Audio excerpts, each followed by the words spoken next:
नमस्कार, मैं हूं साधना भारती। मैंने मात्र 2.5 वर्ष की उम्र से लेकर आज तक लगभग पिछले 25 वर्षों में सम्मानीय संतों और सज्जन व्यक्तित्वों के सानिध्य में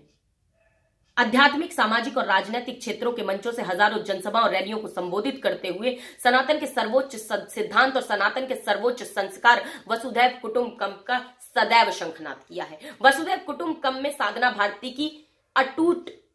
विश्वास और संपूर्ण आस्था है। मगर साधना भारती सनातन सभ्यता, संस्कृति और संस्कारों को दूषित करने वाले, धर्म को धंधा बनाने वाले ढोंगियों और पाखंडियों की घोर निंदा करती है। मगर आजकल धर्म को धंधा बनाने में जी जान से जुटे हुए नफरतवादी, ढोंगी, पाखंडी, अहंकारी, कथावाचक भारत को हिंदू राष्ट्र बनाने के नारे बुलंद कर रहे हैं, जबकि भारत विभिन्न धर्मों की एकता का दर्पण है। भारत के संविधान की बुनियाद और आत्मा सर्वधर्म संभाव है। भारत सर्वधर्म संभाव के संविधान पर चला है और आगे भी सर्वधर्म संभाव के संविधान पर ही चलेगा। हा से हिंदू, मां से मुसलमान, यानी हम सबको मिलकर इस छांटने बांटने वाली नफरतवादी सोच को साकार होने से रोकना होगा और विश्व के सबसे बड़े लोकतंत्र को लूटतंत्र के लुटेरों से बचाने के लिए संख्या बल के अनुपात में सबको सब जगह बराबर की हिस्सेदारी दिलाने के लिए जातिगत जनगणना कराना होगा और भारत के भाईचारे को बरकरार रखने के लिए, मजबूत बनाने के लिए एकता का बिगुल बजाना होगा। किसी भी सवाल को लिखकर रखने के बाद सामने वाले आस्थावान भक्त से उस सवाल को पूछना और बाद में उस लिखे हुए सवाल को पढ़कर सबके सामने सुनाना या दिखाना और इस कला को बालाजी भगवान का चमत्कार बताना, भूत प्रेत भगाने की नौटंकी रचाना, अंधविश्वास और पाखंडवाद की जड़ें जमाना, भारत को हिंदू राष्ट्र बनाने की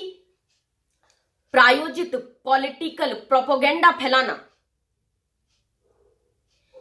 ये अहंकारी, नफरतवादी, ढोंगी, पाखंडी, कथावाचक धीरेन्द्र शास्त्री की ख्याति का खेल बनकर रह गया है, जिसके चलते वैज्ञानिक युग में भी अंधविश्वास और पाखंड के बल पर आज नफरतवाद को बढ़ावा मिल रहा है और केंद्र की मोदी सरकार मौन धारण करके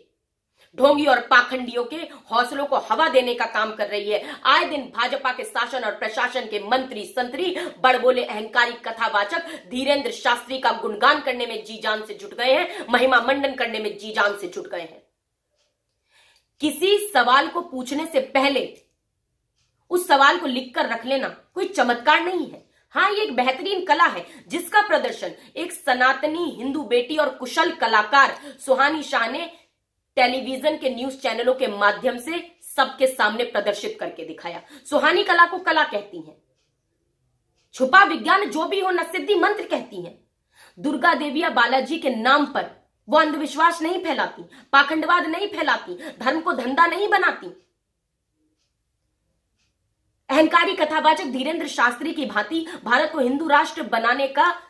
राजनीतिक नारा नहीं लगाती। सुहानी अपने आप को मात्र कलाकार बताती है और टेलीविजन के न्यूज चैनलों के माध्यम से अहंकारी कथावाचक धीरेन्द्र शास्त्री के तथाकथित चमत्कार को सुहानी शाह ने सच का आईना दिखाया और पाखंडियों से सबको सावधान करने का एक साहसी कदम उठाया। ऐसी निर्भीक, निडर, साहसी सनातनी हिंदू बेटी सुहानी शाह को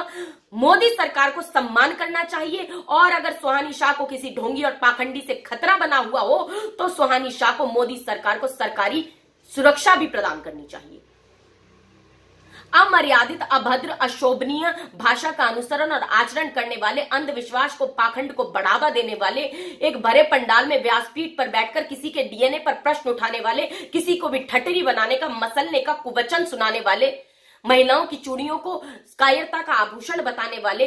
किसी के डीएनए पर प्रश्न उठाकर किसी महिला के सतीत्व पर संदेह जताकर नारी शक्ति का अपमान करने वाले धीरेन्द्र शास्त्री का महिमा मंडन करना किसी भी राजनीतिक या सामाजिक संगठन के नेता या कार्यकर्ता को कतई शोभा नहीं देता और मीडिया की भी जिम्मेदारी है कि ऐसे ढोंगियों और पाखंडियों के अंधविश्वास से पर्दा उठाने का काम करे। और मोदी सरकार से मेरा ये विनम्र निवेदन है कि मोदी सरकार अब जाग जाओ और अंधविश्वास और पाखंडवाद के खिलाफ सख्त कानून बनाओ, विज्ञानवाद समझाओ, संविधानवाद अपनाओ, नफरत को दूर भगाओ, भारत में भाईचारे को और मजबूत बनाओ, एकता का बिगुल बजाओ। और मैं सबसे यही दरख्वास्त करती हूं कि अगर आप चाहते हैं सबका कल्याण तो नफरतवादी, ढोंगी और पाखंडियों को ना करें दान और मतदान। धन्यवाद।